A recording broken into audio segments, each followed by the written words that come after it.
জামালপুরের দেওয়ানগঞ্জ, মাদারগঞ্জ, বকশীগঞ্জ, মেলান্দহ উপজেলায় যমুনা, ব্রহ্মপুত্র, জিঞ্জিরাম, দশানী, আইলাসহ বেশ কিছু নদীতে ভাঙন দেখা দিয়েছে।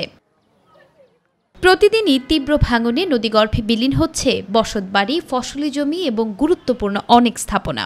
গত 2 সপ্তাহে শতাধিক ঘরবাড়ি ভেঙে কয়েকশো পরিবার হারিয়েছে ভিটেমাটি, বিলীন হয়েছে কয়েকশো একর ফসলি জমি। তাই তো অনেকেই পরিবার পরিজন ও গবাদি পশু নিয়ে আশ্রয় নিয়েছেন খোলা আকাশের নিচে।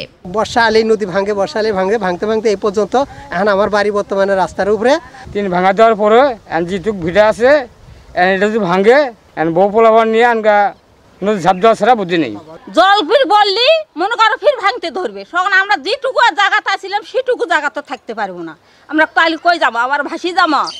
সরকারের কাছে আবেদন থাকলো যে আমাদের কাজটা করে দিলে বলে ভালো হতো। স্থায়ীভাবে ভাঙন প্রতিরোধের জন্য 3টি প্রকল্প দাখিল করা হয়েছে উল্লেখ করে ইতিমধ্যে বেশ কিছু পয়েন্টে বালি ভর্তি জিও ব্যাগ ডাম্পিং করা হচ্ছে বলে জানান পানি উন্নয়ন বোর্ডের এই কর্মকর্তা।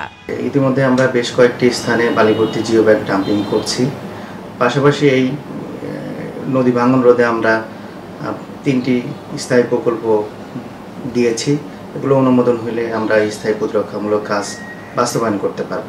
নদী বিধৌত জামালপুরের সকলেই কম বেশি ভাঙনের কবলে পড়েন, আর তাই তাৎক্ষণিক ভাঙন মোকাবেলার পাশাপাশি স্থায়ীভাবে নদী ভাঙন রোধে সরকার উপযুক্ত এবং কার্যকর ব্যবস্থা নেবে, এমনটাই প্রত্যাশা সকলের।